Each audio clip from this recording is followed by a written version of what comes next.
Glória seja dado o nome do Senhor Jesus.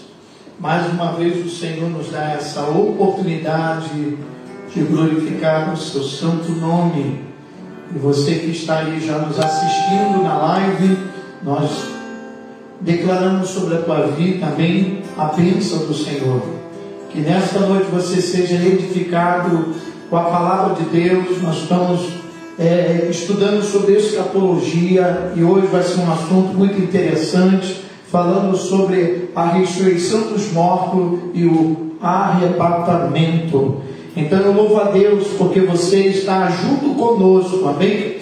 Então se você está conosco, pega a sua Bíblia, amém? Pega o seu lápis, a sua caneta, pega o seu caderninho e você vem, aleluia, anotar algumas coisas para você, aleluia, estudar mais, aleluia, mais à tarde.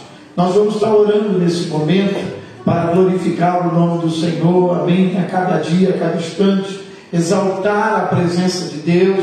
Eu quero deixar a sua meditação e a minha meditação no Salmo 119, versículo 103. Diz assim a palavra do Senhor, Salmo 119, 103. Ó, quão doces são as tuas palavras ao meu paladar, mais doce do que o mel à minha boca. Amém? A palavra de Deus, aleluia, ela é verdadeiramente uma comida, amém, para a nossa vida. Só que ela é uma comida espiritual na nossa vida, que ela vem nos sustentar. Então, o texto diz que a palavra do Senhor, como doce é as tuas palavras, aleluia, ao meu paladar, mais doce do que o mel à minha boca. Olha como isso é rico, né? Mais doce do que o mel. Então a palavra de Deus, ela favorece todo o benefício que nós precisamos. Então hoje você vai estar conosco, assistindo essa live, estudando com a gente. Nós estamos, aleluia, aprendendo sobre toda a trajetória, sobre a vinda de Cristo, os acontecimentos, aleluia, que estamos se aproximando. Nós estamos vivendo sinais dos últimos tempos, e isso vai nos alertar para que você possa entender que Jesus vem, amém? A palavra Maranata, ora vem Senhor Jesus. E nós como igreja estamos apresentando isso para trazer um despertamento na vida do cristão, para entender que essa pandemia, ela não pode parar, aleluia, cada um de nós. Essa pandemia, ela veio para trazer um ajuste, um despertamento espiritual. Algumas pessoas falam, pastor, mas eu estou sentindo falta. Eu entendo, aleluia, a sua falta. Mas eu quero dizer que a palavra de Deus nunca falta, porque a palavra de Deus está aí com você. E nós estamos aqui para te ajudar, para você se edificar através das Escrituras. Amém? Então eu dei um tempinho para você pegar o seu caderno, a sua Bíblia, o seu lápis, sua caneta, e você ficar sentadinho, aleluia, nos assistindo essa live de terça-feira. Sexta-feira nós teremos a última, estaremos aqui para a glória de Deus, e nós louvamos ao Senhor. Vamos orar? Pai querido, Deus eterno, nós te glorificamos, te exaltamos, Senhor, nesse santo lugar. Pedimos, Senhor, graça ao teu nome. Eu peço que o Espírito Santo venha nos capacitar como nos capacitou os seus apóstolos, Senhor, em Atos, Senhor Pai. Vem derramar, Senhor, da tua divindade. Venha ser conosco, Senhor, porque a tua palavra, Senhor, a Escritura está dizendo, aleluia, o salmista está dizendo, Senhor, quão doces são as tuas palavras ao meu paladar, mais doce do que o mel à minha boca. Pai, que nós possamos receber, que nós possamos, Senhor, comer esta comida que vem do céu, Pai, que o teu povo possa ser alimentado, nutrido espiritualmente, que o teu povo receba, Senhor, a resposta de tudo aquilo que precisa. Repreenda as dúvidas, Senhor, tudo aquilo que vem para trazer incredulidade. Eu profetizo que a palavra do Senhor quebre agora todo intento, no entendimento, aleluia, na mente, aleluia, todo bloqueio, toda barreira que faz a pessoa ouvir, mas não consegue entender. Em nome de Jesus haverá facilidade de entendimento, haverá compreensão na vossa mente, os seus ouvidos estarão sendo abertos para ouvir exclusivamente o poder das Escrituras. Nós te louvamos, te exaltamos em nome de Jesus. Amém. Glória a Deus. Amém. Sem demora, eu chamo aqui o pastor, aleluia, meu amigo Saulo Vieira, esse grande homem de Deus que está conosco. Amém.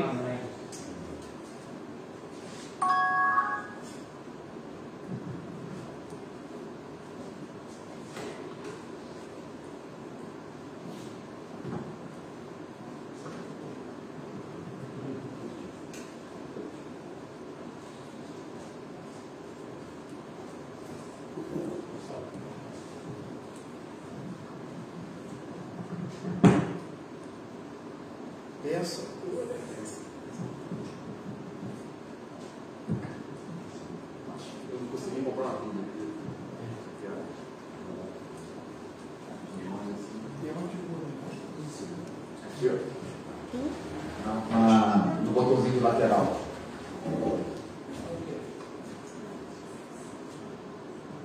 Isso. Não, daqui a pouquinho muda. Graça e paz aos irmãos, amém? Amém. Graças a Deus. Queridos, mais uma vez, muito me alegra poder estar aqui com os irmãos, o pastor Henrique, que é um amigo que Deus nos presenteou, né? E conhecendo aqui os irmãos, com os irmãos semanalmente, tem sido uma alegria, né? Os irmãos que estão aqui presentes e os queridos que estão nos acompanhando pela live, né? Deus abençoe vocês. E falar, estudar um pouco da palavra de Deus é sempre gratificante, quanto mais num tema tão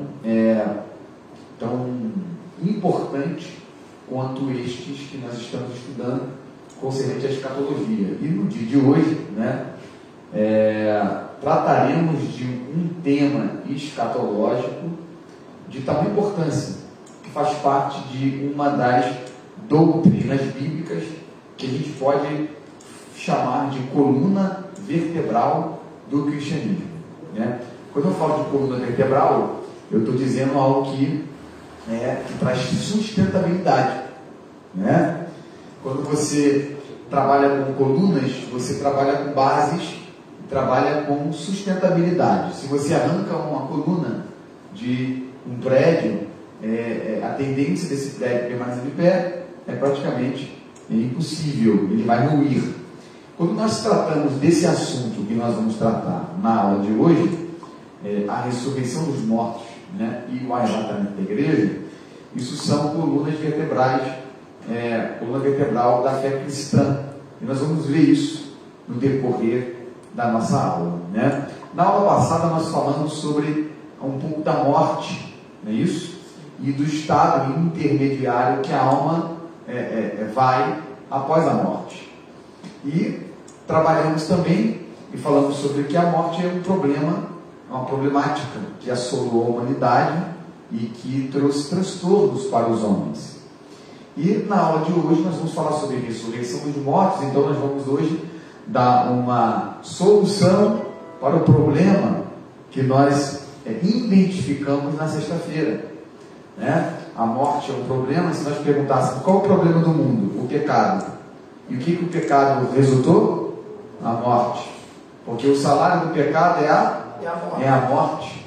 Mas o dom gratuito de Deus é a vida. Então aí está a solução do problema, né? Enquanto o pecado ele gerou morte, Cristo gerou vida. Se por um homem a morte entrou no mundo, por um homem a vida eterna também entrou. Então na aula passada nós falamos sobre a morte, que foi o problema. Mas na aula de hoje, nesse tema importantíssimo de escatologia, ressurreição dos mortos, que traz o quê? Traz o problema daquilo que assusta o mundo, a morte. Ok? Pode passar, pastor Henrique. Quando nós falamos de ressurreição dos mortos, né, como nós estamos trabalhando de acordo com a nossa didática da nossa aula, sempre tentando trazer um pouquinho da visão do Antigo Testamento, e depois a gente conclui sempre no Novo, né? estamos tentando caminhar dentro da Bíblia Sagrada, dentro do Antigo e dentro do Novo. Quando nós falamos de ressurreição dos mortos, dentro do Antigo Testamento, como nós havíamos falado na aula passada, acredito que os queridos lembrem, né, quem assistiu a aula, tem lembrado, o Antigo Testamento, ele não tem algumas ideias ainda muito desenvolvidas por conta da revelação progressiva que nós explicamos na sexta-feira, né? Quando a gente fala de ressurreição dos mortos, a ideia de ressurreição dos mortos no Antigo Testamento, ela não é completamente desenvolvida. Eu não vou dizer que não tenha esperança lá, mas a ideia, ela é incompleta. Ela não é completamente desenvolvida no Antigo Testamento, mas a esperança da ressurreição está lá. O que vai trazer a ideia de ressurreição dos mortos na sua totalidade, na sua plenitude, vai ser as páginas do Novo Testamento. Mas no Antigo Testamento, embora ela não seja completamente desenvolvida, não significa que ela não esteja lá. Por um exemplo, quando a gente fala de ressurreição dos mortos no Antigo Testamento, às vezes ela está ligada à restauração da nação de Israel, como por exemplo o caso de Ezequiel 37. Pode passar aí, por favor. Ezequiel 37, no verso 12 e no verso 14, ali nós vemos, dentro de uma visão espiritual, nós vemos uma ressurreição, ok?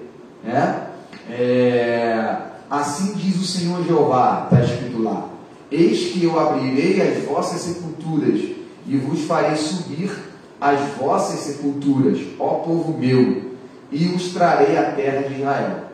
E sabereis que eu sou o Senhor quando eu abrir as vossas sepulturas e vos fizer sair das vossas sepulturas, ó povo meu, e porei em vós o meu espírito, e vivereis, e vos porei na vossa terra, e sabereis que eu, o Senhor, disse isso e o fiz, diz o Senhor. Aqui nós temos uma visão que não é literal, é uma visão espiritual. Quando a gente lê Ezequiel 37, a gente percebe isso, que Ezequiel está sendo levado em espírito, e o próprio relato do profeta, ele diz: e fui levado em espírito, e o Senhor me pôs no meio de um grande vale.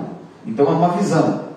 Mas esta visão, embora ela não seja literal, ela caminha dentro de uma ótica de ressurreição. Obviamente que aqui é uma mensagem que Deus está dando para o profeta Ezequiel acerca da restauração de Israel, que estava no cativeiro da Babilônia e havia perdido tudo, perdido a terra, perdido o templo, a cultura, embora eles preservassem a sua essência, ela ficou também lá atrás. Eles perderam a monarquia, eles perderam tudo que constituía uma nação para existir, eles perderam. Então, eles estão mortos, iguais aos ossos secos que Ezequiel está observando. Mas, dentro da visão, Deus faz com que esses ossos secos voltem a ter vida, simbolizando aqui que a nação de Israel seria restaurada e retornaria para casa. Ok? Então essa visão, embora seja uma visão espiritual, ela está aliançada dentro de uma esperança de ressurreição escatológica. Aqui também é escatologia. Independentemente do que a gente esteja aqui mencionando no momento acerca de ressurreição, e independentemente dessa ideia não ser completada no Antigo Testamento, já se há uma ideia de ressurreição, e a gente observa isso dentro de Ezequiel 37, embora o contexto aqui não fale dessa ressurreição que nós estamos trabalhando na aula de hoje. Tudo bem? Mas o que eu estou trazendo para os irmãos aqui é que a ideia de ressurreição, ela já existia na mentalidade de Israel. Ok? Mesmo que não fosse desenvolvida completamente. Quando a gente fala de revelação progressiva, que nós falamos na aula passada, de acordo com os tempos do Antigo Testamento, a revelação ela vai se abrindo, e aí algumas ideias Israel vai passando a perceber e ter noção de algumas coisas. E eu digo isso para vocês, principalmente depois do cativeiro da Babilônia, que eles vão começar a ter noção de algumas coisas a mais da revelação de Deus acerca do futuro e acerca da escatologia. Por um exemplo, o profeta Daniel vai ter umas revelações proféticas. Quando nós estudamos Daniel a partir do 7 até o 12, nós temos escatologia anunciando o tempo do fim. Ou seja, ali já começa a revelação progressiva concernente ao tempo do fim. E vai ser o profeta Daniel que vai trazer para nós essa ideia de ressurreição corpórea dentro do Antigo Testamento. Pode passar para mim o slide. Daniel capítulo 12, no verso de número 2, Daniel vai revelar uma ressurreição corpórea, tanto dos ímpios como também dos justos. Logo aqui em Daniel, a gente já observa 2 momentos de ressurreição. Haverá 2 momentos de ressurreição que Daniel aqui no Antigo Testamento não coloca em 2 momentos, mas no Novo Testamento nós vamos perceber que haverá 2 momentos distintos para essas ressurreições. A ressurreição aqui do profeta Daniel não é uma ressurreição igual de Ezequiel 37, uma ressurreição simbólica que queria trazer uma mensagem da restauração de Israel. No caso de Daniel aqui, já é uma ressurreição de fato escatológica, uma ressurreição corpórea. Acompanhe comigo o texto de Daniel, capítulo 12, verso de número 2.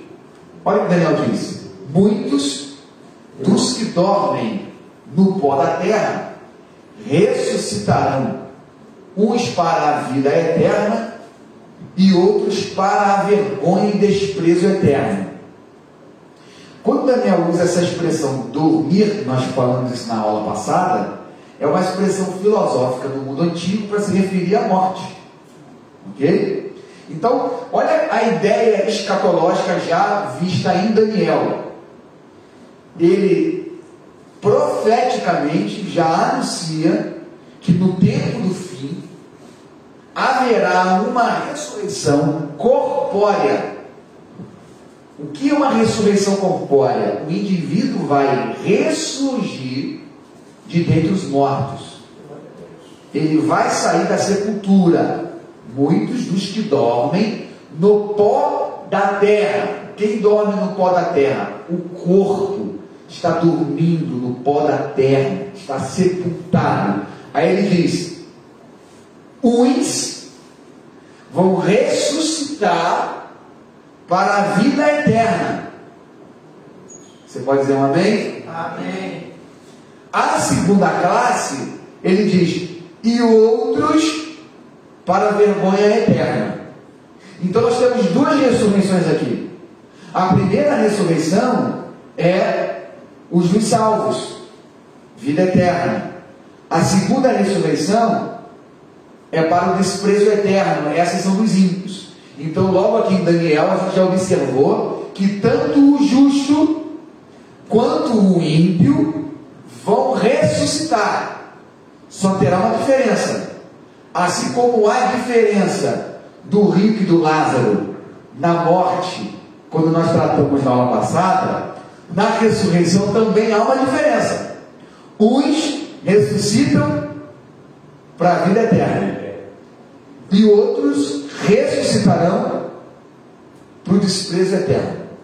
Então aqui em Daniel nós vamos já ver uma ter uma ideia profética de um momento da ressurreição dos mortos. Embora Daniel não entre em muitos detalhes, ele menciona um tipo de ressurreição. Eu acho que está claro, né? A linguagem de Daniel aqui é bastante clara do texto que nós lemos para nos informar esse momento de ressurreição, embora ele não explane muito como será, ele afirma profeticamente que haverá. Ok, gente? Por quê? Porque Porque dentro de Israel houve essa esperança futura na profecia. Quando a gente analisa os profetas carregam no seu conteúdo escatológico profético uma mensagem de esperança futura. A mensagem que os profetas têm de esperança para Israel não condiz só para o momento em que eles vivem. Eu vou tentar melhorar isso aqui. A mensagem dos profetas, de esperança dos profetas para Israel, não é só para afirmar que eles retornariam para casa, para a terra. Ok? Não é só. Como Ezequiel 37. É uma profecia de esperança para que eles retornem para casa. Só que a linguagem profética, os profetas nem sempre, a mensagem profética situava-se só em Israel na terra. Havia uma mensagem de esperança futura. Quando eu digo futura, estou dizendo escatológica, ok? Concernente à ressurreição dos mortos. Por um exemplo, Isaías capítulo 25, versículo de número 8, né? Isaías escreve a seguinte frase: e Deus aniquilará a morte para sempre, e assim enxugará o Senhor Jeová as lágrimas de todos os rostos. Ok? Bom, aí você vai me perguntar, mas a palavra ressurreição não está aparecendo aí. Bom, a palavra ressurreição não está aparecendo aqui, mas ela está no texto. Porque Isaías está dizendo que Deus aniquilará a morte. Quando ele fala de aniquilação de morte, ele está falando de um tempo futuro, onde a morte será vencida. Ele usa uma expressão de lágrimas sendo enxugadas dos rostos. Ok? O que faz o homem chorar de tristeza? A morte. Obviamente que o homem não só chora pela morte. Existe outro tipo de choro.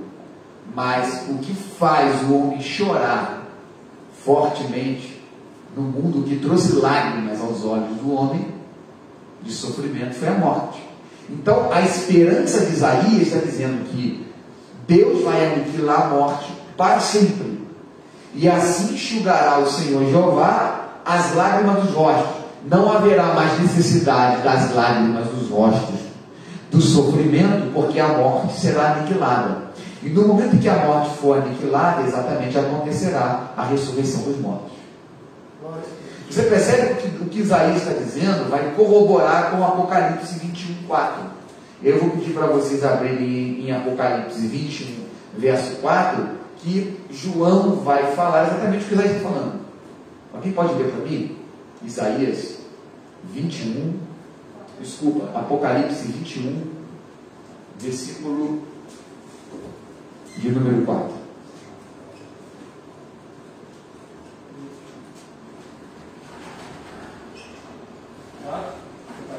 Apocalipse 21, 4.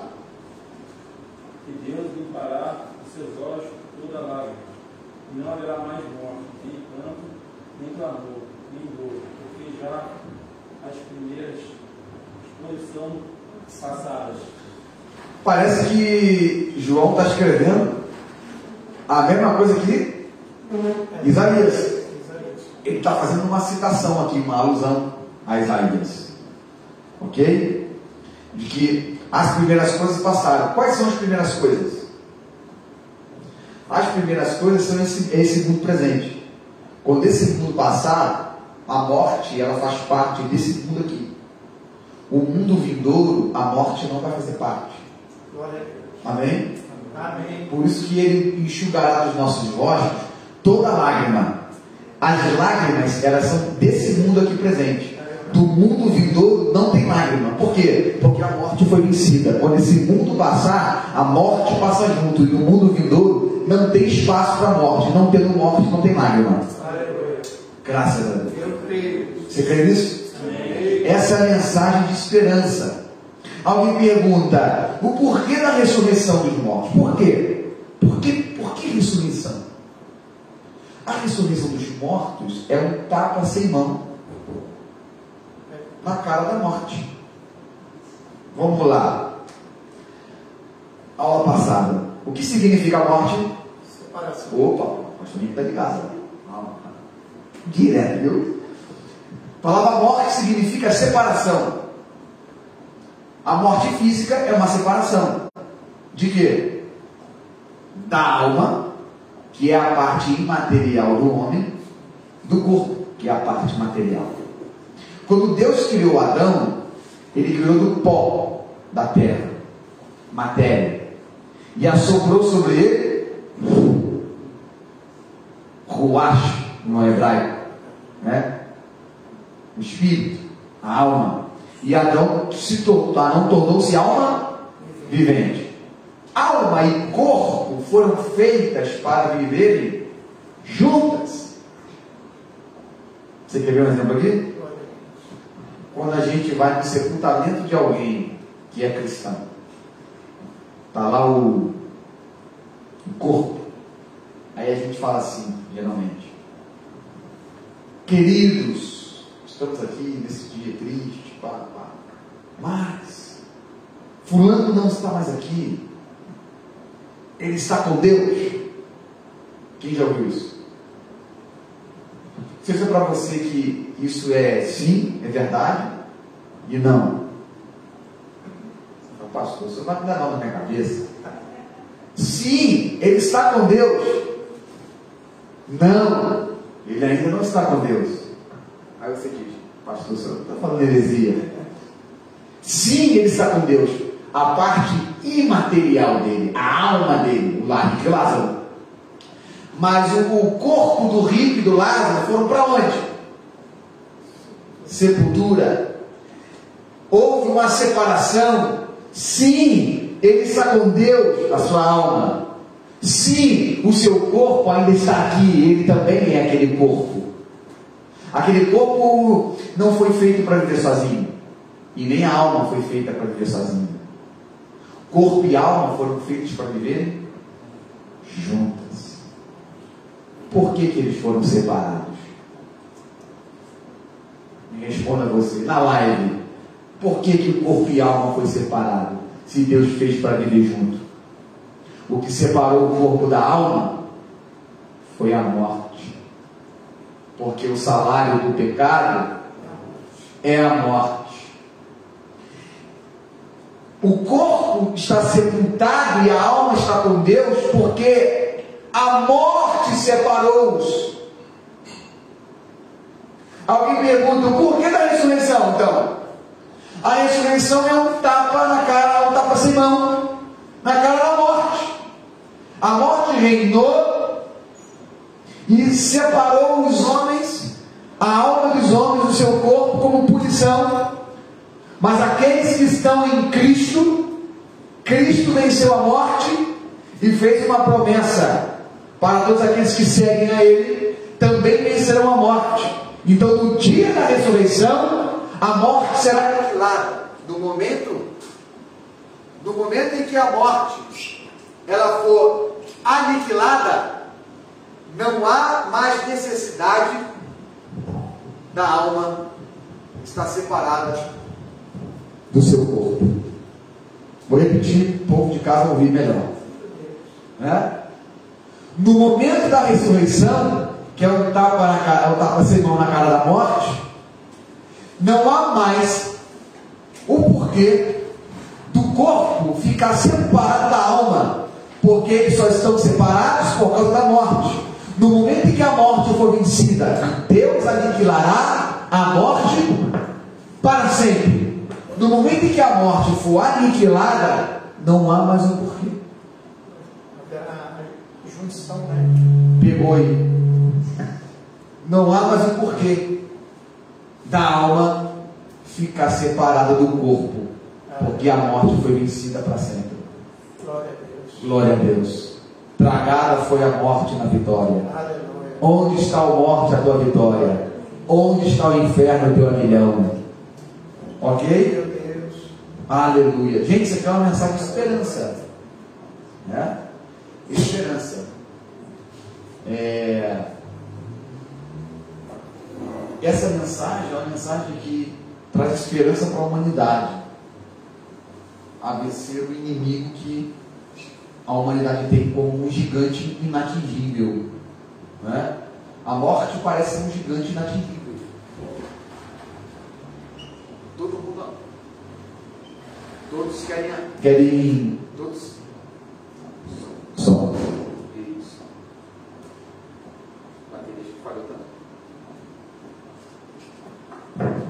Todos querem vencer a morte,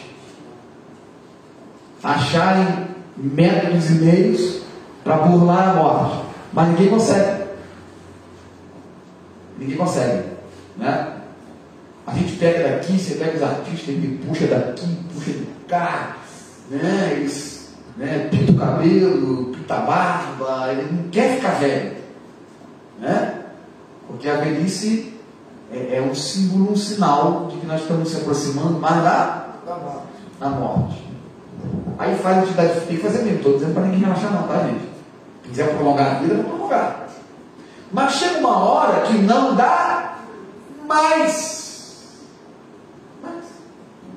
Então, a morte, ela, para a humanidade, ela se tornou um gigante inatingível. Que é difícil, impossível de solucionar esse problema. Aí veio Jesus, morre, experimenta da morte, fica sepultado 3 dias e diz: eu consigo resolver esse gigante, eu consigo derrubar esse gigante, a morte. 3 dias depois ele sai da tumba, ele diz: ninguém tira a minha vida, eu mesmo a dou e tenho poder de tomá-la de volta. Ele não só deu, como tomou de volta e disse: eu venci e tenho poder sobre a morte. É por isso que a mensagem cristã é a mensagem de esperança para o mundo. Independentemente se a morte um dia chegar ou não, um dia sairemos da tumba. Essa é a mensagem do Evangelho. Ok, gente? Passa para mim, por favor. Então, essa mensagem de ressurreição, ela é uma mensagem, uma das mensagens centrais do Evangelho. Ok?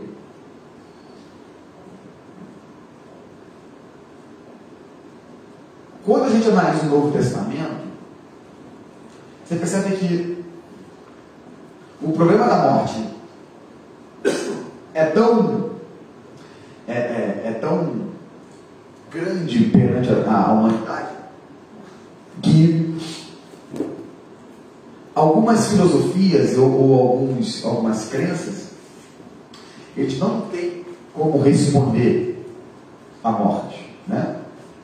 A questão da morte. E vem o cristianismo e um pouco da religião judaica, e começa a trabalhar com essa ideia de voltar dos mortos. Alguns povos, algumas religiões têm dificuldade de trabalhar com essa ideia. Ok?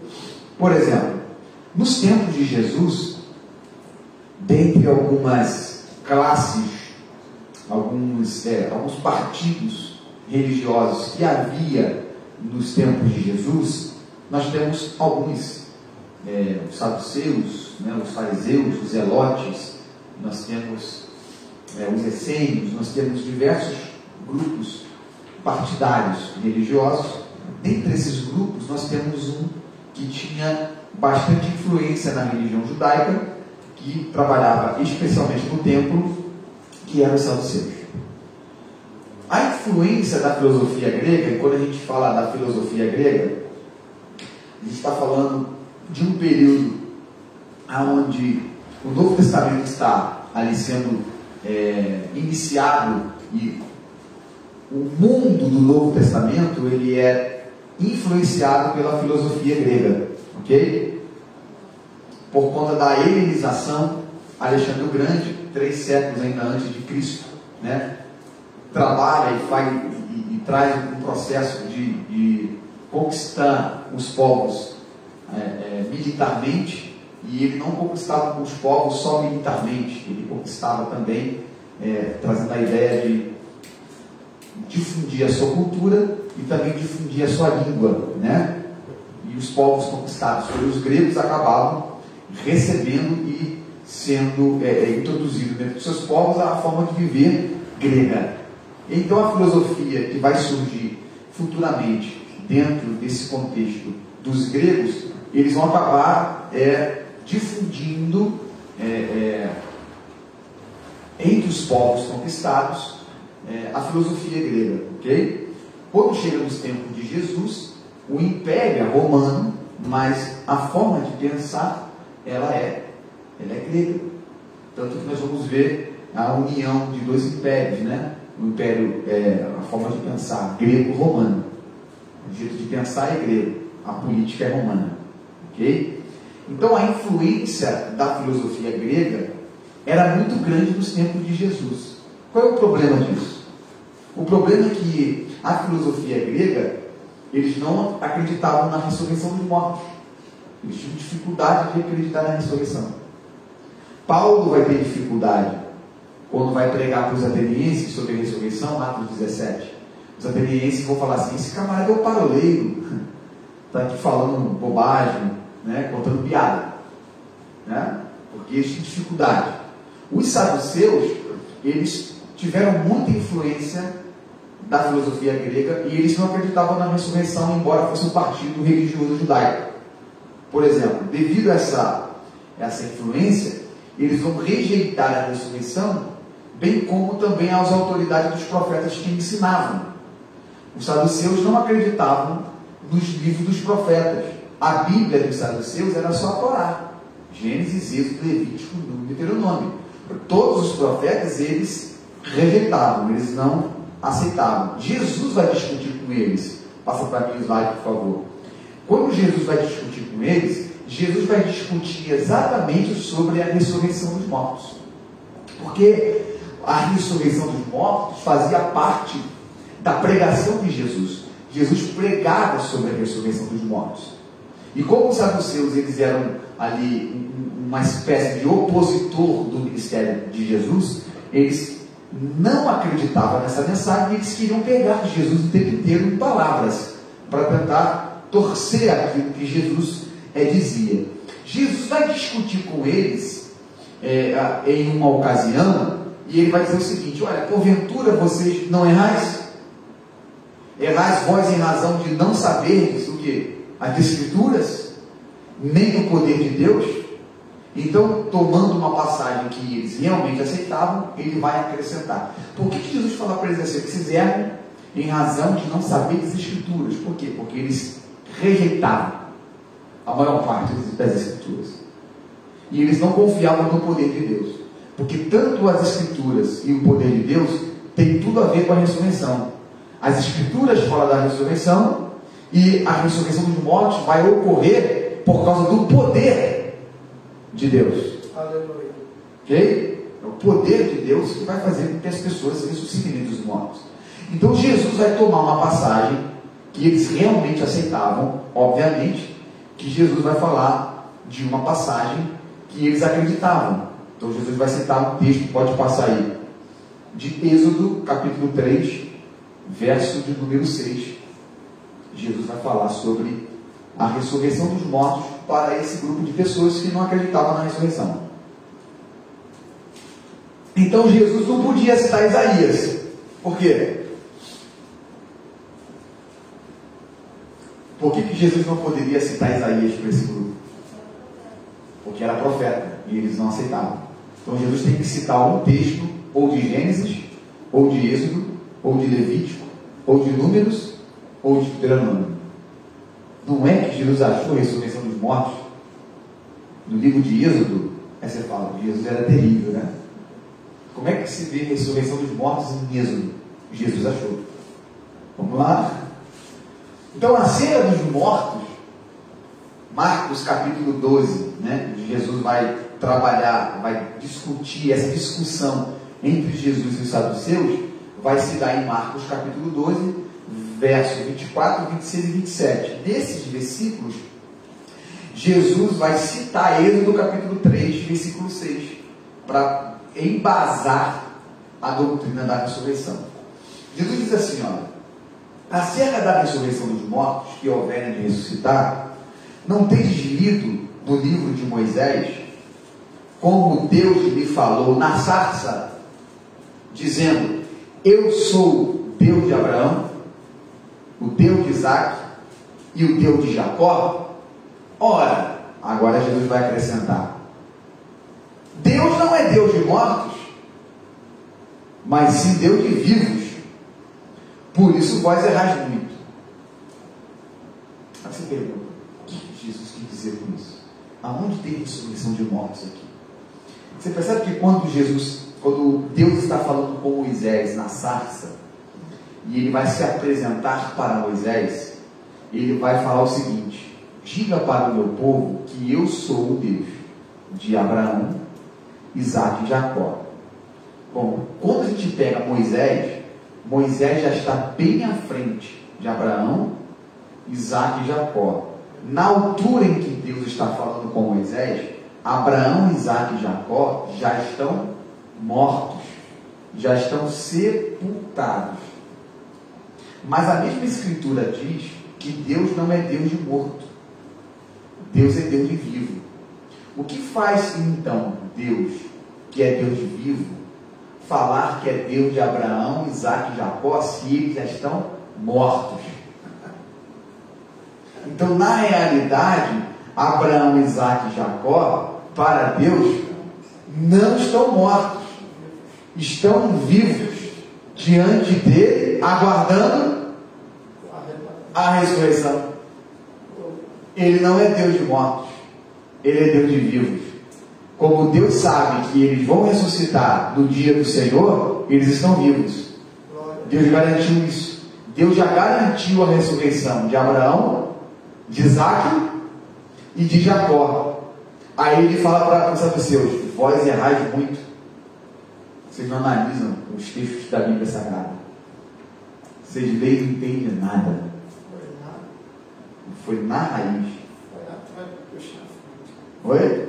Foi lá para puxar a visão futura. Exatamente. Ele foi lá atrás para puxar uma visão futura. Então, na interpretação de Jesus, aí, eu acho que a interpretação de Jesus tem peso. Tem. Vou dizer que tem. A interpretação de Jesus tem peso. Então, Jesus está dizendo que na sarça Deus já estava falando da ressurreição do morto. Meu Deus, coisa linda isso aqui, né? Ele é Deus de vivo. Abraão, Isaac e Jacó estão vivos. Amém? Amém. Passa para mim. Jesus vai declarar em João 5, 28 e 29, pode abrir, por favor. Jesus vai declarar que será a sua voz que vai desencadear a ressurreição. Alguém vai perguntar: quando e como a ressurreição dos mortos vai acontecer? Segundo Jesus, vai ser na voz do próprio Jesus que vai desencadear a ressurreição. João capítulo 5, verso 28, verso 29. Jesus diz: os que fizeram o bem sairão para a ressurreição da vida, e os que fizeram o mal para a ressurreição da condenação. Mais uma vez, Jesus, igual a Daniel, menciona duas ressurreições. A primeira, ressurreição dos que ressurgirão para a vida. Segundo, a ressurreição dos que serão condenados. Então você percebe que o que Jesus está falando corrobora com Daniel capítulo 12, que nós analisamos aqui quando começamos a nossa palestra. Ok? Então vai ser na voz de Jesus que vai desencadear a ressurreição. E eu vou dar um exemplo para vocês aqui agora em João capítulo 11. De um exemplo de como será a ressurreição dos mortos. João capítulo de número 11. Tem uma fonte na minha pasta, só para poder conectar aqui, senão vai descarregar o meu notebook. Quando a gente lê o Evangelho de João capítulo 11, todos os evangelhos, todos os evangelhos, eles têm uma mensagem a comunicar, ok? No caso do evangelista João, ele tem uma ideia de apresentar Jesus como Filho de Deus, ok? Então ele quer apresentar Jesus como uma divindade, né? Quem é Jesus no Evangelho de João? O Filho de Deus. Beleza, gente? Filho de Deus. A divindade de Jesus em João, ela é muito forte, ok?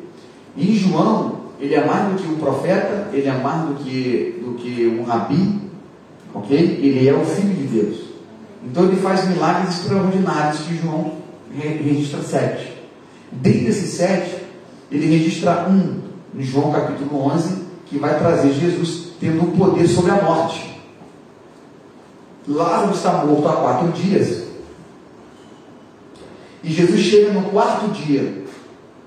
Marta e Maria estão frustradas, porque Lázaro morreu. Perderam a expectativa. Ok? Quando Jesus chega, ele é a esperança.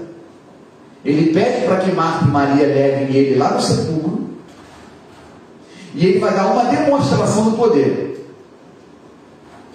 Ele diz: Pai, eu sei que tu me ouves, mas eu oro assim para que eles vejam que tu estás em mim. Rapaz, isso aqui é forte. Pai, eu oro assim para que eles entendam.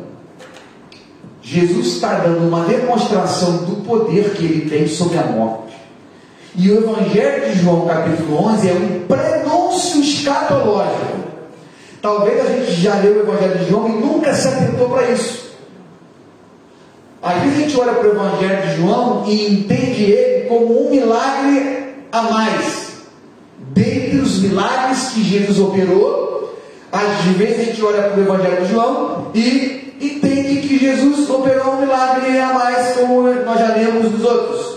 Só que o milagre do Evangelho de João é um prenúncio escatológico. O que é que o capítulo 5, versos 28 e 29 está dizendo, que nós acabamos de ler? A voz dele vai desencadear a ressurreição dos mortos. Uns vão ressuscitar para a vida e outros vão ressuscitar para a condenação. Quando ele está conversando com Marta, ele diz: Marta, aquele que crê em mim, ainda que morra, viverá. Meu Deus. Glória a Deus. Lázaro é um modelo de alguém que morreu crendo em Jesus. Lázaro estava doente, enfermou, e Lázaro estava também na expectativa de que Jesus chegasse. Isso aqui é forte demais. Mas Jesus demorou 4 dias. E a morte chegou e levou ele. Quem olha diz assim: Jesus demorou, chegou. Mas a demora de Jesus, ela foi proposital, para que ele manifestasse a sua glória. Alguém olha e diz assim: Jesus está demorando chegar. A morte levou o rapaz. Não tem problema, porque quando ele chegar, quando ele chegar, a sua voz vai desencadear a ressurreição. Lázaro é um modelo escatológico. Ele chega na porta do sepulcro e diz: Lázaro, venha para fora. Na voz de Jesus, Lázaro sai da tumba, mesmo com seu corpo já em estado de decomposição. 4 dias. O texto diz: já cheirava mal. mas ele tem um poder sobre a morte, não importa o estágio que o corpo humano esteja no momento em que ele desencadear sua voz. Vai haver uma transformação, como houve no corpo de Lázaro, embora aquela transformação ali, o corpo dele foi transformado num corpo que ele já tinha anteriormente, ok? Mas na ressurreição escatológica, nós vamos ver daqui a pouquinho, o corpo vai ser glorificado, vamos receber um outro corpo novo. E então, quando nós olhamos para João capítulo 11, é um prenúncio escatológico do que vai acontecer na vinda de Jesus. Alguém diz assim: Jesus não veio ainda, está demorando, tardou a vinda dele, e alguns estão morrendo. Não tem problema, porque quando ele chegar, ele vai chamar pelo nome: Lázaro, José, Maria, João, Joaquim, Paulo, Abraão, Isaac, Jacó, e no desencadear da sua voz, assim como Lázaro saiu da tumba, os que creem em Cristo, ainda que morram, viverão. Então, o Evangelho de João capítulo 11 é mais vocabulário, é um prenúncio de como vai acontecer na ressurreição dos mortos. Só a mensagem, gente. Isso aqui é uma mensagem de esperança da igreja. Se a gente arranca essa mensagem da igreja, acaba a igreja. Se você disse que não tem ressurreição dos mortos, não existe. Fecha a igreja, vamos todo mundo para casa, e é em vão. A gente está aqui agora. Se espera a morte, porque morreu, acabou. Você quer ver isso? Passa o slide para mim. 1 Coríntios 15. Abre aí, por favor.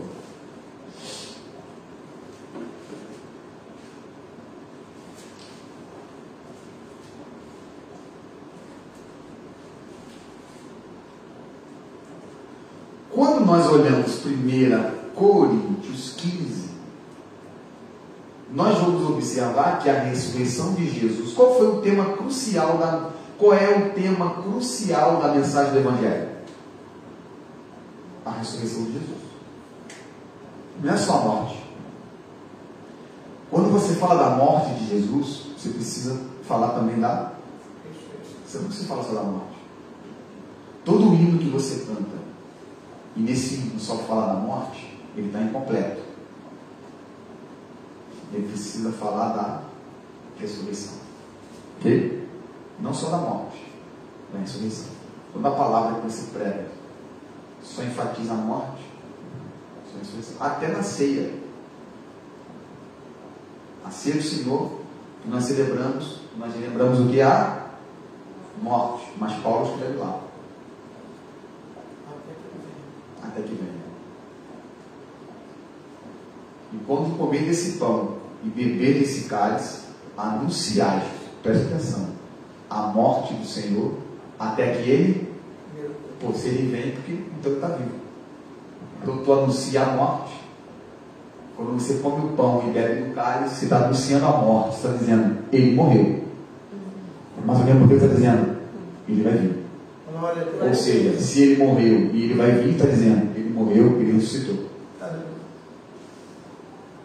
Andam juntas. A salvação não está em crer na morte. A salvação está em crer na ressurreição. Você crê que alguém morreu? Fala assim, fulano morreu. Desde que eu me dando por gente, eu vejo gente morrendo. Sim ou não? O cara saiu da tumba, ressuscitou. Aí você vê assim, né? Será? Será? Não pode ter o será enquanto Cristo.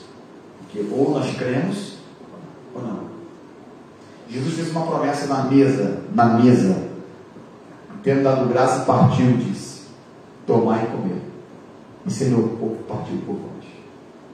Depois Jesus disse para os discípulos, esse é o meu sangue, o cálice, o Novo Testamento do meu sangue, fazem isso em memória de mim.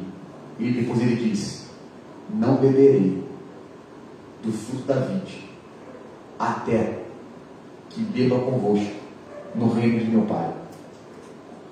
Quando Ele está dizendo o seguinte: olha, eu vou morrer, eu vou ressuscitar, e esse meu copo do vinho aqui é o último que eu vou beber com vocês. Jesus bebeu o vinho pela última vez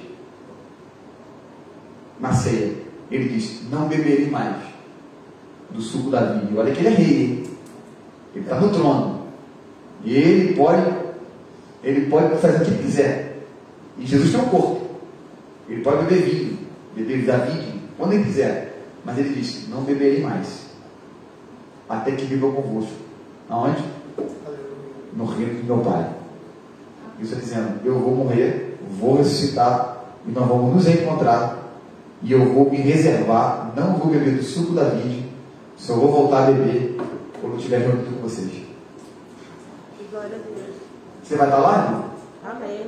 Diga assim, olha, diga assim, ó, tem um cálice lá te esperando, com o suco da vide, e você vai beber junto com Jesus. Você crê nisso, irmãos? Então diga um amém. Você que está em casa aí, diga um amém. Amém. Graças a Deus. Aleluia. Então a ressurreição dos mortos, ela é um tema crucial na pregação da igreja primitiva, pois a verdade da ressurreição, ela é vital para o Evangelho. 1 Coríntios 15, eu não vou ler o texto todo porque são 58 versículos, mas eu vou pegar alguns pontos aqui para que a gente possa ler. Alguém está com a Bíblia aberta aí para ajudar a gente na leitura, né? 1 Coríntios 15, vamos lá. Coríntios, rapidamente, só para a gente poder entender. O que é Coríntios? Coríntios era uma cidade grega. E os gregos têm o quê? Acabei de falar agora atrás. A filosofia. Lembra? A cidade de Corinto era a cidade filosófica, ficava perto de Atenas. Atenas era o berço da filosofia. Então você percebe que a igreja ali em Corinto vai enfrentar um problema. Qual? A cultura.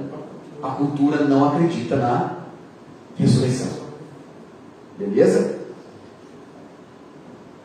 Paulo vai escrever 1 Coríntios 15 porque tem alguns irmãos ali na igreja que estão sendo influenciados pela cultura grega e já estão abrindo mão de acreditar, de crer na doutrina da ressurreição. Aí Paulo vai escrever 1 Coríntios 15. Alguém abriu aí? Vamos lá? Que a minha Bíblia está fechada. Ah, a minha está aberta aqui. Deixa eu ler com os irmãos aqui. 1 Coríntios capítulo 15.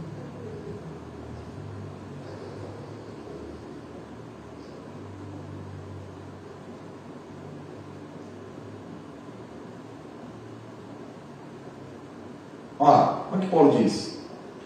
Irmãos, acompanhe comigo aí na sua Bíblia aí. Você faz aí a marcação aí para você depois conferir em casa. Irmãos, venho lembrar-vos o Evangelho que vos anunciei, o qual recebestes e no qual ainda perseverais. Por ele também sois salvos, se retiverdes a palavra, tal como vou lá preguei, a menos que tenhais crido em vão. Está dizendo o seguinte: olha, quer permanecer salvo? Tem que crer na palavra do jeito que eu preguei. Se alterar ela, a salvação de vocês está em risco. Olha a complexidade do negócio. Ok? Olha, antes de tudo, vos entreguei o que também recebi, que Cristo morreu pelos nossos pecados segundo as Escrituras. Ok? E foi sepultado e ressuscitou ao terceiro dia segundo as Escrituras. E apareceu a Cefas e depois aos 12. Ele está dando um relato da ressurreição de Jesus, está dizendo: olha, ele ressuscitou entre os mortos. Olha, depois foi visto por mais de 500 irmãos de uma só vez, dos quais a maioria sobrevive até agora, porém alguns já dormem. Depois foi visto por Tiago, mais tarde por todos os apóstolos, e afinal, depois de todos, foi visto também por mim, como um nascido fora de tempo. Ele diz assim: eu sou testemunha ocular, eu vi ele ressuscitado. Paulo, Pedro viu, Tiago viu, 500 irmãos viram, alguns estão vivos ainda, que viram ele depois da ressurreição, ou seja, ele ressuscitou, eu sou testemunha. Então ele está fazendo uma defesa aqui, ok? Porque eu sou o menor dos apóstolos, 9, que mesmo não sou digno de ser chamado apóstolo, pois persegui a igreja de Deus, ok? Ora, verso 12, ora, se é corrente pregar-se que Cristo ressuscitou dentre os mortos, como pois afirmam alguns dentre vós que não há ressurreição dos mortos? O que ele está dizendo? Olha, a gente prega que Cristo ressuscitou. Como é que vocês, tem gente dentro de vocês que está pregando que não tem ressurreição dos mortos? Ok? Está acompanhando aí, gente? Amém. Vamos lá. Aí o verso 13. Alguém já viu aqui o efeito cascata? Ou efeito dominó? Sabe o que é o efeito dominó? Já viu aquela carreira de dominó? Você bota assim, aí você derruba o primeiro aqui, ó. O que acontece com os outros? Vai acontecer aqui agora. Paulo vai dizer que se a gente tirar a ressurreição dos mortos, olha o que acontece. Olha aí, verso de número 12. Ora, 13. E se não há ressurreição dos mortos, então Cristo não ressuscitou. E se Cristo não ressuscitou, é vã a vossa pregação, é vã a vossa fé, e somos tidos por falsas testemunhas de Deus, porque temos asseverado contra Deus que Ele ressuscitou a Cristo, ao qual Ele não ressuscitou, se é certo que os mortos não ressuscitam. Olha que pancada. Se não tem ressurreição dos mortos, a tua fé é vã, tu é uma falsa testemunha, está dizendo que Cristo ressuscitou, está pregando aí que Ele ressuscitou, não tem ressurreição dos mortos, então Ele não ressuscitou, então você é mentiroso. E a tua fé não serve de nada. Vai pegando aí que não acabou não. Olha aí. 14, né? Olha aí. 16. Porque se os mortos não ressuscitam, também Cristo não ressuscitou. E se Cristo não ressuscitou, ele repete, é vã a vossa fé. E olha isso aqui, e ainda permaneceis nos vossos pecados. Para aqui. Se Cristo não ressuscitou, todo mundo ainda é pecador. Estamos mortos nos pecados. É uma sequência. Não tem ressurreição dos mortos, porque a vitória da igreja não está na morte, está na ressurreição. O perdão dos pecados não está na morte, está na ressurreição. Olha isso aqui é doutrina bíblica, né? Acompanha aí, acabou não? Tem mais, ó. 18. E ainda mais, os que dormiram em Cristo pereceram, ou seja, os irmãos que morreram crendo na ressurreição estão perdidos. Não tem ressurreição? Morreram em vão, morreram crendo numa mentira. 19. Se a nossa esperança em Cristo se limita apenas a esta vida, somos os mais miseráveis de todos os homens. Se eu creio em Cristo só para agora, quem sou eu? Sou miserável. Não, mas Cristo nos fez uma promessa do porvir. Tem algo no futuro, tem algo reservado, tem uma fé, tem uma esperança. Se eu creio nele só aqui, eu sou mais miserável. Ok? Parei onde, gente? 19. Mas de fato, Cristo ressuscitou dentre os mortos, sendo Ele as primícias dos que dormem. Tá bom, até aqui. Ok? Paulo vai usar uma palavra chamada primícia. Acredito que todos os irmãos saibam que sejam primícias. Primícias é aquilo que é primeiro. Por exemplo, o dízimo, a gente fala que é as primícias. A gente recebe e entrega a Deus as primícias.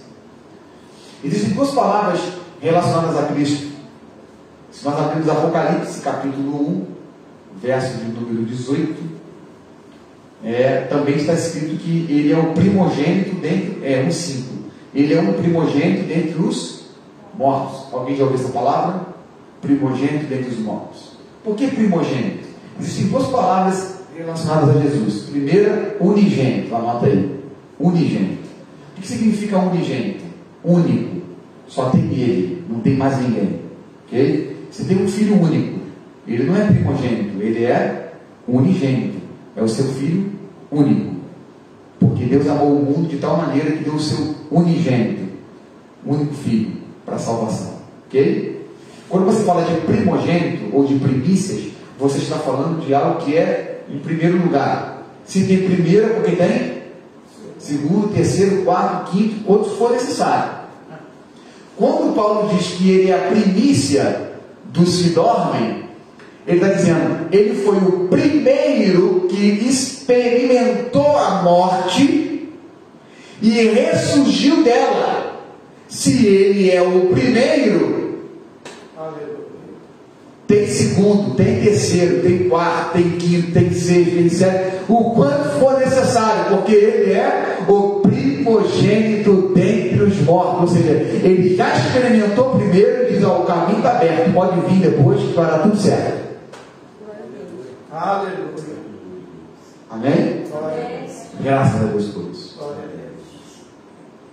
E vai ser em 1 Tessalonicenses capítulo 4 que Paulo vai confortar o coração dos Tessalonicenses com a mesma doutrina. E eu vou pedir para os irmãos abrirem aí em 1 Tessalonicenses capítulo 4, verso de número 13. 1 Tessalonicenses capítulo 4, versículo de número 13.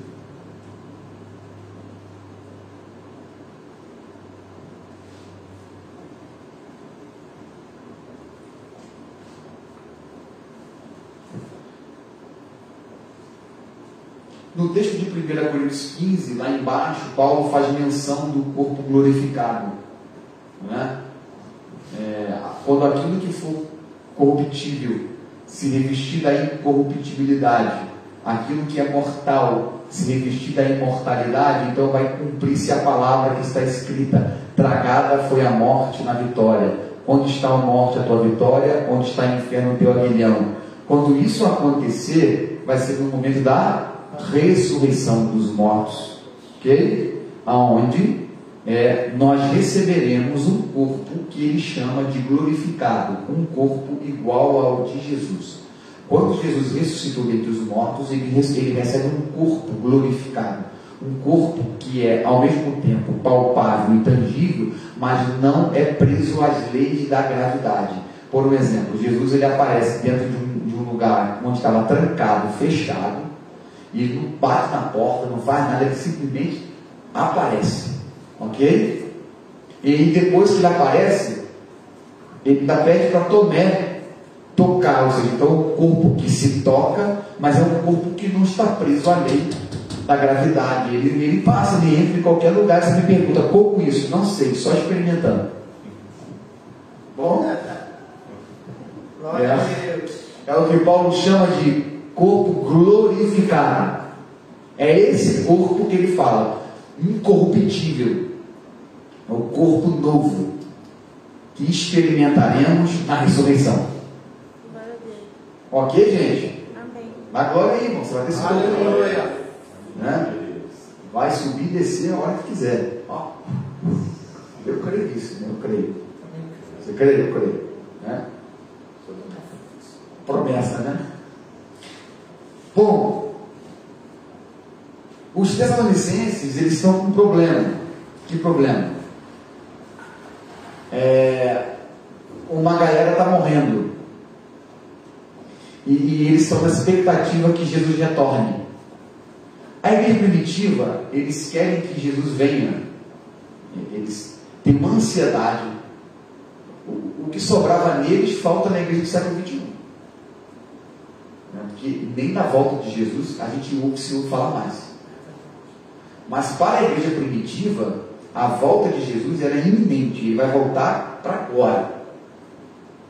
Então eles vendiam propriedade, botavam nos pés dos apóstolos, né? Você vê a igreja primitiva ali, eles vivem juntos, em unidade, comunidade, porque Jesus está vindo. Beleza? O que acontece? Os anos vão passando e alguns irmãos estão morrendo. Uns estão morrendo porque estão ficando velhos, outros estão morrendo porque são mártires. Aí os Tessalonicenses, que é uma igreja muito antiga, se não me engano, é a primeira carta do apóstolo Paulo a ser escrita, essa aqui, considerada essa em Gálatas é considerada as cartas mais antigas de Paulo. Eles entram em parafuso dizendo assim: eles estão morrendo e não viram Jesus voltar. E ele faz o que agora? Entraram em pânico, deu pânico na HD deles. Aí Paulo vai falar o seguinte: não tem problema nenhum a morte. Nós vamos falar sobre isso aqui. 1 Coríntios 13, abre aí. Desculpa. 1 Tessalonicenses capítulo 4, verso 13.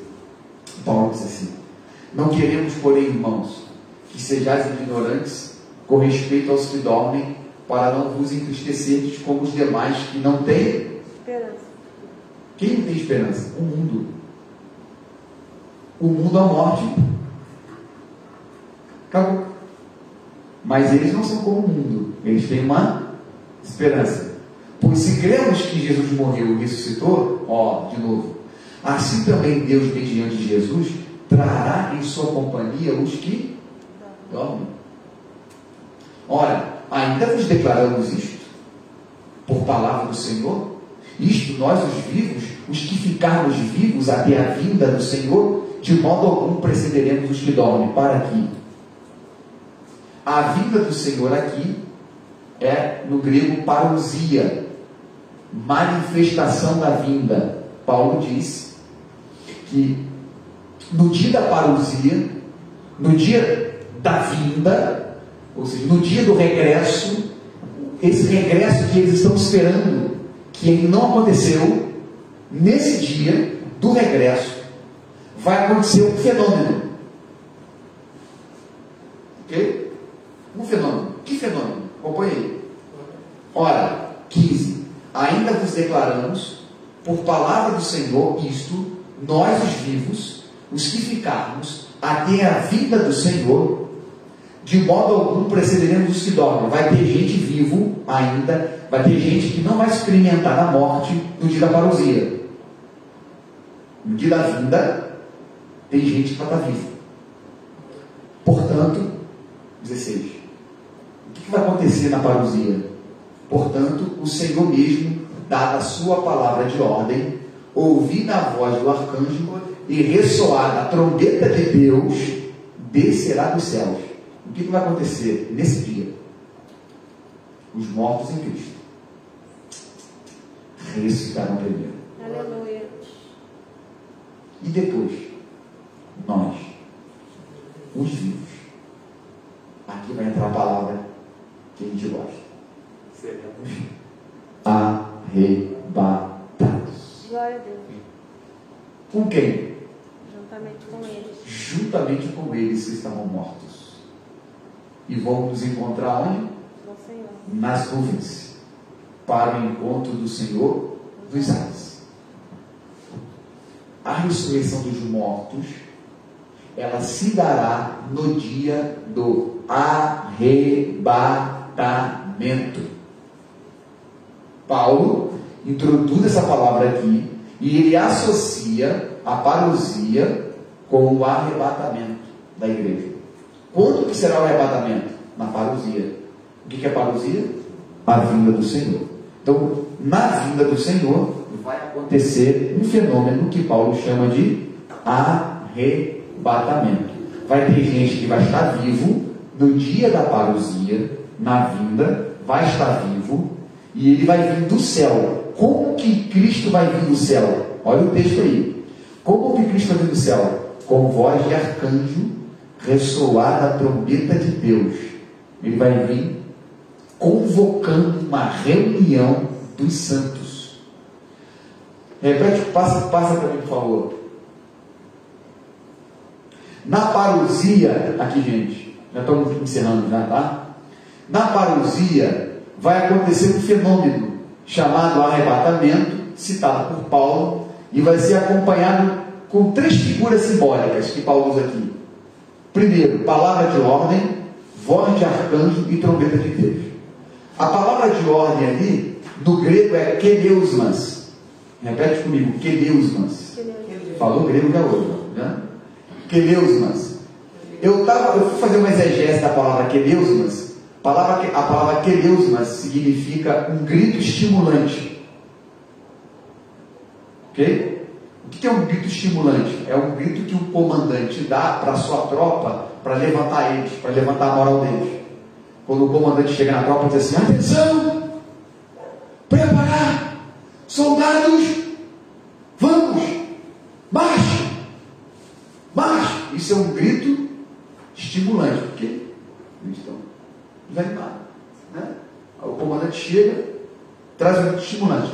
A palavra de ordem, que na revista corrigida, se não me engano, é alarido, né?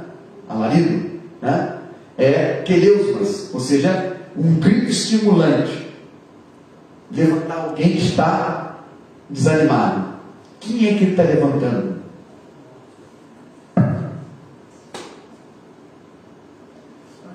Jesus. Má vida isso aqui. Má vida. Vamos, pessoal. É hora de levantar. É hora de reunir a tropa. É hora de reunir os soldados. Aonde? Aqui comigo, nos ares. Levanta. Do desencadear da sua voz. Maravilha. Santo teu nome, Jesus. Né? Glória a Deus. Com a trombeta de Deus. Aqui faz um sinônimo, uma comparação com uma trombeta e com a voz do arcanjo. O arcanjo é um anjo que a gente estuda em angelologia, é um anjo-chefe, ou um arcanjo. Arcanjo é um arcanjo, é um anjo-chefe, um anjo que tem liderança, tem outros anjos do seu comando. A Bíblia menciona um, Miguel, né? Ele tem uma palavra de comando, um líder. Você vê que aqui está trazendo uma ideia militar, né? Voz de comando, que vai unir com o som da trombeta. A trombeta é muito fantástica. Por quê? Porque ela é tirada de Israel. Quem está escrevendo é Paulo e tem noção disso. Em Israel, quando os hebreus saem do Egito e que Moisés monta o tabernáculo, ele coloca o tabernáculo no meio da congregação. E Israel era dividido em pontos de cruz, né? Norte, sul, leste e oeste, né? E o tabernáculo ficava no meio ali, a congregação, a tenda da congregação ficava no meio. Quando Moisés queria falar com a galera, você imagina, 2 milhões de hebreus, como é que se chama? Como é que se reúne 2 milhões de pessoas? Chamando boca a boca? Não vai. Tinha a corneta, a trombeta.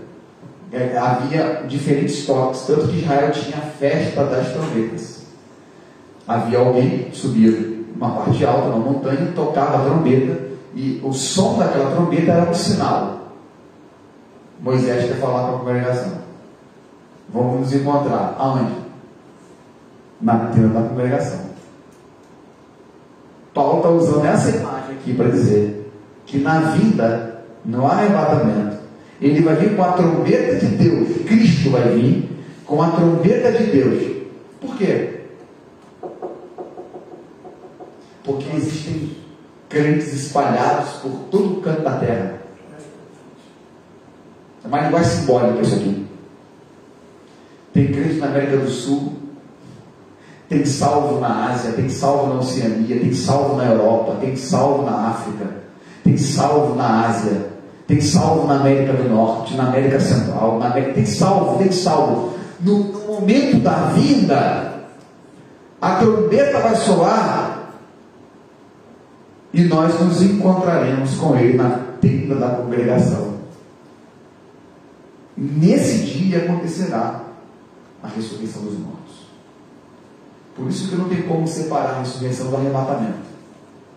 Percebe-se que aqui Paulo está dizendo, e os mortos que ressuscitam aqui são só os salvos. Vocês conseguiram perceber isso?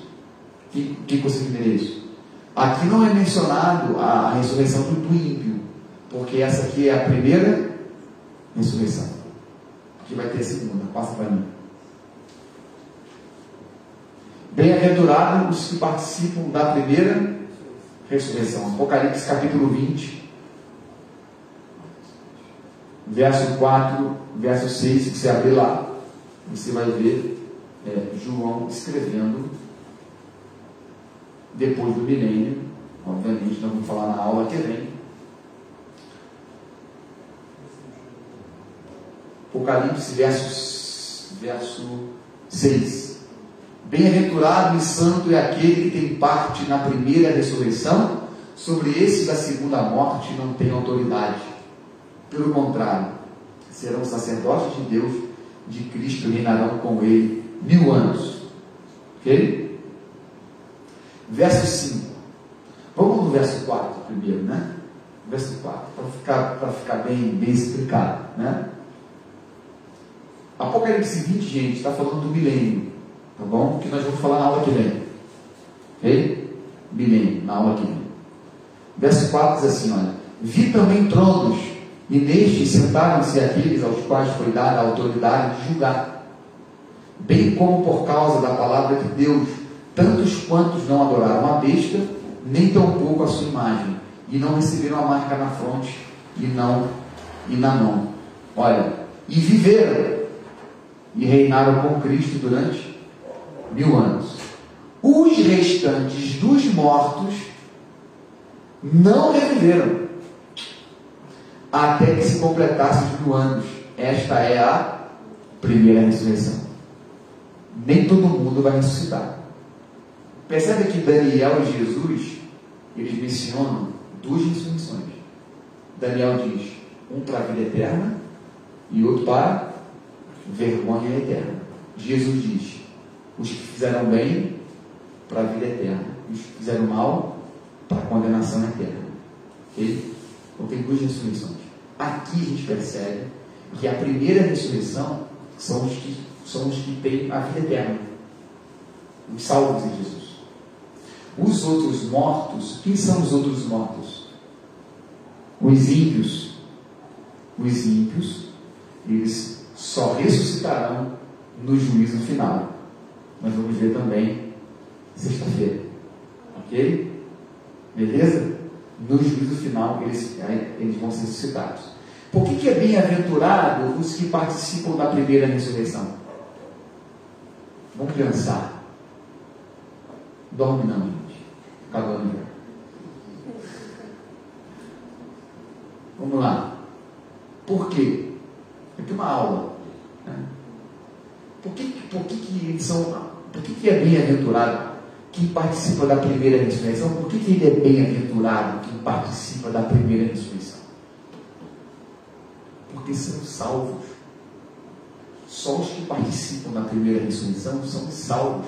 Se o cara não ressuscitar na primeira ressurreição, ele só vai ressuscitar na segunda. E na segunda ressurreição só ressuscita ímpio. Bem-aventurado os que participam da primeira ressurreição. Vocês estão entendendo isso ou está difícil? Eu estou olhando para vocês, eu acho que vocês não estão entendendo. Eu estou meio assim. Você precisa entender. Está entendendo mesmo, gente? Sim. Sim? Só em casa aí, pergunta aí. Né? Primeira ressurreição, ser bem-aventurados. Porque só os salvos são bem-aventurados. A primeira ressurreição se dará no arrebatamento, segundo aqui, 1 Tessalonicenses capítulo 4, verso 13, que nós acabamos de ler. Ali vai haver, no arrebatamento, que é a parousia, ali vai acontecer uma ressurreição. E Paulo menciona aqui só os salvos. Ok?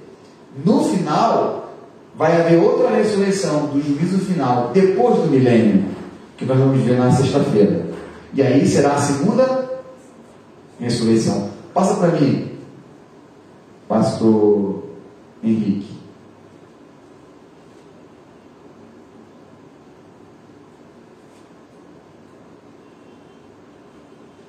Por que bem-aventurado? Eu vou encerrar aqui, ok? Eu coloquei ali um slidezinho, né, para explicar o porquê ser bem-aventurado na primeira ressurreição, né?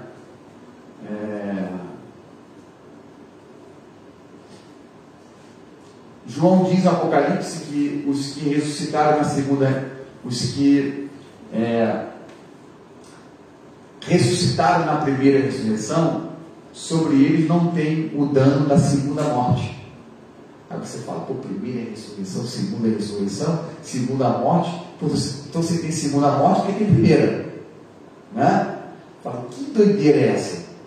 É simples, não tem, parece difícil, mas não é, tá bom? O que é a segunda morte? O que é a primeira morte? Vamos lá, existem duas mortes. Falamos aqui na aula passada. Quando o pecado entra no mundo, se manifesta de duas formas. Primeiro, fala aí, gente, pode falar. Separação. Mas a morte se manifesta de duas formas.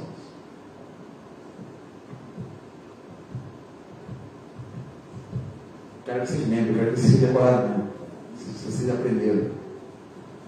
A morte se manifesta de duas formas, de duas maneiras. Morte física e morte espiritual. Amém, gente? Isso. Pergunta de prova, pô. Isso aí. Pergunta de prova, né? Morte física e morte espiritual. Tem duas mortes. Bem-aventurados os que ressuscitaram na primeira ressurreição, porque sobre eles não tem o dano da segunda morte. Então vamos lá. Quando nós olhamos aqui para o quadrinho aqui, né, eu fiz duas. Imagina que isso aqui é a linha do tempo, é a linha da vida. Né? Aqui é o momento do nascimento, aqui é o momento da morte, e aqui é o momento pós-morte. Gravou? Nascimento, momento, o dia que morre, pós-morte. Beleza? Esse primeiro aqui de cima são salvos. Esse de baixo são os ímpios. Um salvo e um ímpio, todos eles nascem iguais. Como? Nascem morto. Aí você fala, pô, nasce morto, né? Eles nascem mortos espiritualmente. Jesus fala para Nicodemos: necessário vos é nascer de novo. Como vou voltar para o ventre da minha mãe sendo velho? Não é esse nascimento que ele está falando. É um nascimento interior, um nascimento espiritual. Todo mundo nasce morto. Num determinado momento da vida, o Evangelho é apresentado. Ele pode ter a resposta positiva ou negativa. Se ele tem a resposta positiva, ele nasce de novo, então ele está vivo. Se ele tem uma resposta negativa, ele continua morto. No momento da morte, essa é a primeira morte, é a morte física. Ninguém escapa dela. Diga para o seu irmão assim, ó, da primeira ninguém escapa, mas tem como escapar da segunda.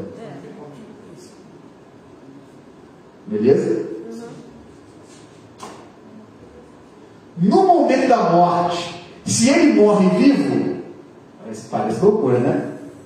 Se ele morre vivo, se ele experimenta a primeira morte, que é a morte física, mas o seu espírito está vivo porque nasceu de novo,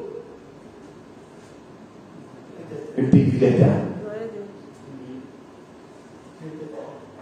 Se no dia da morte ele morre morto, ele experimenta a morte física, mas também está morto espiritual. Ele experimentou as duas. Ele experimentou a morte física e já estava morto espiritualmente. Bem-aventurado os que participam da primeira ressurreição, porque sobre eles não vão sofrer o dano da segunda morte, porque eles só morreram uma vez. Eles só experimentaram a morte física, mas a morte espiritual eles foram salvos por Cristo. Glória a Deus. Esses aqui não. Morreram fisicamente e estavam mortos espiritualmente. Então eles vão experimentar a segunda separação, longe de Deus para a eternidade.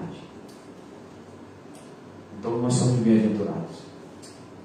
Nós somos bem-aventurados. Glória a Deus. Aleluia. Sobre você e sobre nós, não tem o poder da segunda morte. Aleluia. Porque Cristo nos fez nascer de novo. Vou terminar com um texto aqui dizendo: quando Jesus ressuscita, ele reúne os discípulos que estavam com medo. Jesus faz o que Deus fez com Adão no Éden. Quando Deus estava no Éden, ele olha para Adão e faz assim, ó. E Adão se torna alma vivente. Depois do pecado, toda a humanidade está morta. Volta lá, naquele slide para mim. Toda a humanidade está morta espiritualmente. Mas quando Jesus entra no lugar onde os discípulos estavam escondidos, todos eles estão mortos espiritualmente. Sabe por quê? Porque todos eles são descendentes de Adão. Mas quando Jesus entra lá, a primeira coisa que ele faz, depois de ressuscitar, e assoprando sobre eles, disse: recebeu o Espírito Santo. Glória a Deus. Percebe que o que Jesus faz com os discípulos foi o mesmo que Deus fez com Adão, soprando sobre ele, dando vida. Jesus agora sopra sobre eles para dar vida eterna. Pneuma no grego. Recebeu o Espírito Santo. A partir daquele dia, eles nasceram de novo. Amém. E essa é a promessa da igreja. Essa é a profecia lançada por nós. E aí o último slide, a igreja tem, pode passar por favor, a igreja tem a esperança, e nós acreditamos que Atos 1:11 é a nossa garantia da volta pessoal e visível de Jesus, que se dará no arrebatamento. O fato de Jesus voltar à terra é claramente apresentado nas Escrituras, e em geral os evangélicos aceitam Atos 1:11, quando Jesus está subindo aos céus, 2 varões encostam nos apóstolos e dizem: por que estás olhando para o alto? Do mesmo jeito que vocês viram ele subir, vocês vão ver ele descer. Alguém pode perguntar assim, pastor Henrique, mas eles não viram, então essa profecia é falsa, inventada pelos escritores, inventadas pelos homens, porque os que estavam ali vendo Jesus subir não viram ele descer. Por quê? Porque todos estão mortos. Mas nós acabamos de estudar aqui que não faz diferença está vivo ou está morto na vida dele, porque todos irão ver. Quando ele vier com voz de arcanjo, eles que estavam lá em pé vendo ele subir, vão ver ele descer, porque vão sair da tumba e nós que estamos vivos vamos nos encontrar com ele. Então a profecia está de pé. Glória a Deus. Amém? Amém. Amém? Amém. Você pode aplaudir a Jesus? Graças a Deus. Que Deus abençoe. Hoje passamos uns 20 minutos a mais, mas foi necessário para poder concluir aqui o pensamento. Amém. Deus, que os irmãos, que Deus abençoe os irmãos. Essa mensagem de esperança que é da igreja, né? E é uma mensagem que nós devemos propagá-la, né? Propagar essa mensagem. Amém? Semana que vem, semana não, essa semana ainda, sexta-feira, de serra, a gente vai falar sobre, a gente falou sobre o arrebatamento, né? Vamos falar sobre a grande tribulação e o milênio. Se tem arrebatamento, né? As pessoas perguntam, pastor, nós vamos ser arrebatados quando? Né? Hoje eu só falei do arrebatamento, mas eu não falei quando nós vamos ser, até porque a gente não sabe, nem o dia nem a hora. Mas quando? Antes da tribulação, no meio da tribulação, vão passar pela grande tribulação. O que é grande tribulação? O que é o milênio? Sexta-feira agora, nesse mesmo canal, nesse mesmo horário, né? Estou quase vendo no YouTube, né? Dê o seu like aí, né? Quase, né? Querido, Deus abençoe, pastor Henrique. Amém. Glória a Deus. Aleluia. Bênção pura. Glória a Deus. Isso é motivo de exaltar esse nome, né? Que está acima de todos os nomes. As Escrituras Sagradas, ela nos dá esperança. Amém? Bom é essa palavra, né? Boa essa palavra que foi ministrada a nossos corações. Vocês que estão conosco, nos assistindo, participando. Não só basta ouvir, mas abrir as Escrituras. Examinar as Escrituras, por ter nela a vida eterna. São delas que me testificam. Então, o fato de examinar não é só ler, estudar, procurar, se aprofundar no que o próprio Jesus. Eu estava ali atrás e o pastor estava ministrando. Eu acho tão profundo porque o Senhor ele preenche todas as lacunas, todas lacunas que deveria haver uma brecha para uma interrogação, para uma dúvida, mas Jesus ele é fiel, né? Tanto na sua vida, no seu nascimento, quanto na sua morte e na sua ressurreição. Ele preenche vários fatores, né, para que você não possa ter dúvida, como foi citado aqui, né, a palavra do Senhor, como os anjos, como testemunha, né, fala. Você vê que até os anjos já sabem de um plano do arrebatamento. Então ele já estava por dentro, né? Até os anjos já estavam por dentro do arrebatamento. E é algo que os anjos também esperam. Saber disso? Os anjos também esperam a noiva do Cordeiro. Amém? O céu também espera a noiva do Cordeiro. E nós como noiva do Cordeiro, como igreja do Senhor, precisamos estar aptos ou preparados, santificados, para que nós possamos estar nesse dia, amém, adorando. Então, bem-aventurado aqueles que forem, amém, para essa primeira ressurreição, primeiro arrebatamento. E eu quero também fazer parte disso, eu quero que você faça parte disso, porque a gente está muito envolvido com os acontecimentos atuais. Coronavírus, a preocupação da terceira guerra mundial, a questão da fome, agora a questão de fazer uma habitação, e eles estão ainda em Marte para ver a população que vai morar em Marte. Olha só, nós temos um projeto. Qual é o projeto? O projeto que o Senhor entregou à sua igreja. Ele virá e não tardará. E o projeto que está lá em João 14, amém? Ele foi preparar um lugar e ele prometeu que ia nos buscar para que nós venhamos morar com ele. Esta é a promessa da vida do cristão, amém? Então você creia, amém? Creia que o Senhor Deus é contigo e seja fiel. Continue se mantendo, amém? Porque a salvação é algo garantido, mas através da obediência, amém? Não é aquele que é salvo e salvo para sempre, eu não creio nisso, mas é uma obediência que ocorre desde a queda de Adão e Eva ao sair do jardim do Éden. Devemos obedecer para entrar no céu. Por isso que a porta é estreita. Até a porta estreita está dizendo, não é todo mundo que vai passar por ela, um por um.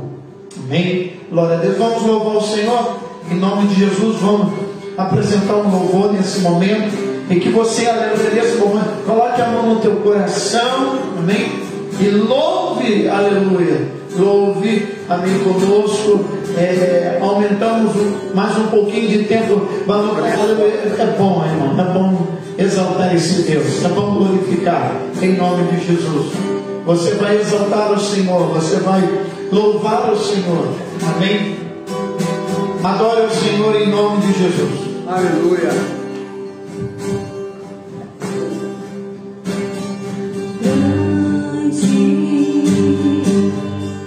É o Senhor e muito de amor na cidade do nosso Deus, Deus.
Bendito seja o nome do Senhor e céu.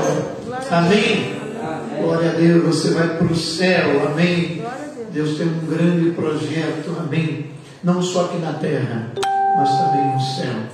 Amém. Os planos do Senhor são mais altos do que os seus pensamentos. Os caminhos do Senhor são mais elevados do que os seus próprios caminhos.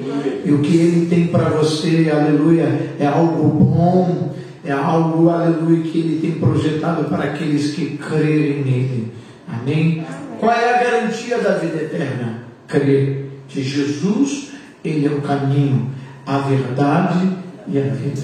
Amém? Vamos estar orando em nome de Jesus. Quero agradecer você que está aí e você que está sendo edificado pela palavra e tem sido, aleluia, participante desse projeto.